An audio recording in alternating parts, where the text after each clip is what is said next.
జూబ్లీహిల్స్ ఉప ఎన్నికకు నామినేషన్ల పరిశీలన కొనసాగుతోంది. భారీగా అభ్యర్థులు నామినేషన్లు వేయడంతో రేపు కూడా కొనసాగే అవకాశం ఉంది. ఇప్పటికే బీఆర్ఎస్ అభ్యర్థి మాగంటి సునీత నామినేషన్ కు లైన్ క్లియర్ అయింది. అఫిడవిట్ లో ఇచ్చిన వివరాలన్నీ సరైనవిగా డిక్లరేషన్ ఇచ్చారు. ఇక ఇప్పటివరకు 41 నామినేషన్ల పరిశీలన పూర్తయినట్లుగా తెలుస్తోంది. దాదాపు 10కి పైగా రిజెక్ట్ అయినట్లుగా సమాచారం.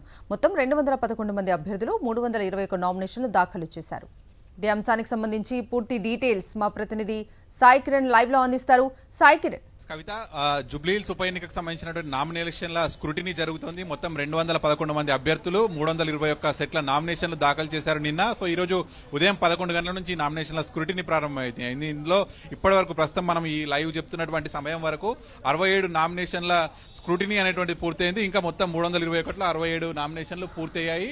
సో ఇందులో ప్రధానంగా బీఆర్ఎస్ పార్టీకి సంబంధించినటువంటి అభ్యర్థి మాగంటి సునీత నామినేషన్ సందర్భంగా కొంత వివాదాస్పద సందర్భం అయితే ఎదురైంది. అయితే మాగంటి సునీత మాగంటి మాజీ ఎమ్మెల్యే మాగంటి గోపీనాథ్ భార్య కాదని, మాగంటి గోపీనాథ్ మొదటి భార్య కొడుకు ప్రద్యుమ్న అయితే ఎలక్షన్ కమిషన్ రాసినట్టు ఒక లేఖ బయటకు వచ్చింది. సో ఇందులో అయితే ఇప్పుడు ప్రస్తుతం రిటర్నింగ్ ఆఫీసర్ తన నామినేషన్ సెట్లను పరిశీలించేటువంటి సమయంలో మాగంటి సునీతకు సంబంధించినటువంటి అయితే ఒక డిక్లరేషన్ ఇవ్వమన్నారు. అయితే ఇప్పటి వరకు బయట చర్చకు వచ్చినటువంటి వివాదాలకు సంబంధించి ఒక డిక్లరేషన్ ఇవ్వాలి అనేటువంటి చెప్పడంతో మాగంటి సునీత సైతం తాను అయితే ఎన్నికల అఫిడవిట్ లో పొందుపరిచినటువంటి విషయాలన్నీ కూడా సరైనవే అంటూ, ఇదైనా ఉంటే తదుపరి బాధ్యత తనదే బాధ్యత అంటూ కూడా ఒక డిక్లరేషన్ సమర్పించడానికి న్యాయవాదులతో కలిసి ఇప్పుడు రిటర్నింగ్ కార్యాలయం లోపల ఉన్నారు. సో మొత్తానికి మాగంటి సునీత నామినేషన్ 4 సెట్ల నామినేషన్లకైతే లైన్ క్లియర్ అయింది. ఆర్ఓ అధికారి అవి సరైనవే అని చెప్పి కూడా అయితే నిర్ధారించారు. సో మొత్తానికి బీఆర్ఎస్ క్యాండిడేట్ గా జూబ్లీహిల్స్ ఉప ఎన్నికలో మాగంటి సునీత అభ్యర్థిత్వం మాత్రం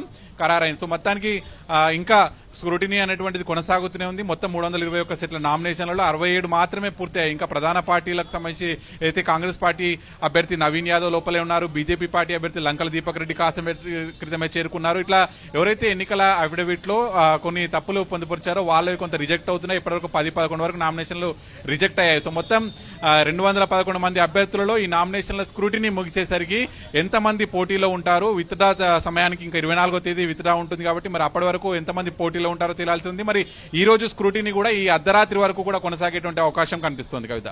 right Sai Kiran, thank you.